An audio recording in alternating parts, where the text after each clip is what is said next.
ہوئی، اللہ معاف کر دے، آپ بھی معاف کر دیں، اب ہم اپنے کسی رہبر کو اکیلا نہیں چھوڑیں گے۔ تم نے رہبروں کو اکیلا چھوڑا ہے، تب حکومتوں کی ہمتیں بڑھتی ہیں کہ وہ کبھی مولانا کلیم صدیقی کو بند کر دیں اور کبھی مفتی سلمان اظہری کو بند کر دیں۔ لا حول ولا قوت الا باللہ۔ ہم سب ایک ہیں، مسلک کی بنیاد پر لڑائیاں بند کرو۔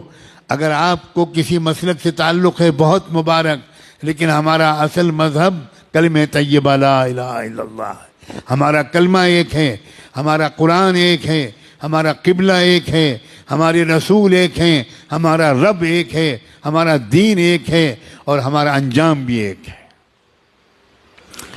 کسی طرح کا جھگڑا نہیں۔ یہ اہل سنت کی مسجد ہے اور یہ تبلیغیوں کی مسجد ہے۔ اللہ کرے اب یہ سب ختم ہو جائے، ہم سب ایک دوسرے کی مسجدوں میں جا کر نماز پڑھیں۔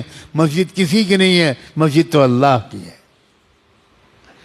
گلے مل جاؤ، ایک دوسرے کو دعوتیں کرو، ایک مسلک کے علماء دوسرے مسلک کے علماء کو کی دعوت کریں، دسترخوان بچھائیں، ان کے ہاتھ چومیں، ان سے دعا کی درخواست کریں۔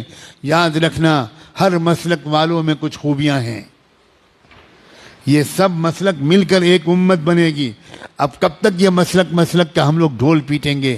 اب بن جاؤ ایک امت، اس لیے کہ دشمن ایک امت بن گیا۔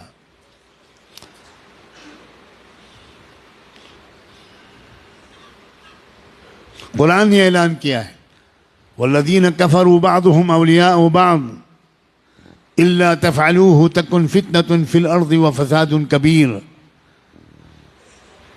کفر کی طاقتیں ایک امت بن گئیں، ایک قوم بن گئیں، ایک جماعت بن گئیں، ایک سنگٹھن بن گئیں، ایک تحریک بن گئیں۔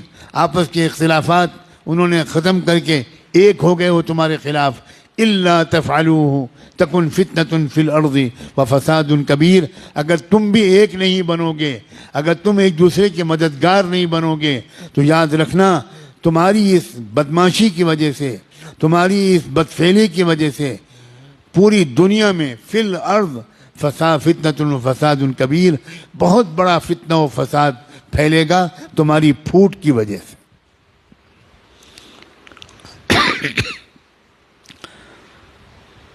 اب تو نہ مدرسے چھوڑے جا رہے ہیں، نہ درگاہیں چھوڑی جا رہی ہیں، مدرسوں پر بھی بلڈوزر چل رہے ہیں، مسجدوں پر بھی بلڈوزر چل رہے ہیں، اور درگاہوں پر بھی، مزاروں پر بھی بلڈوزر چل رہے ہیں۔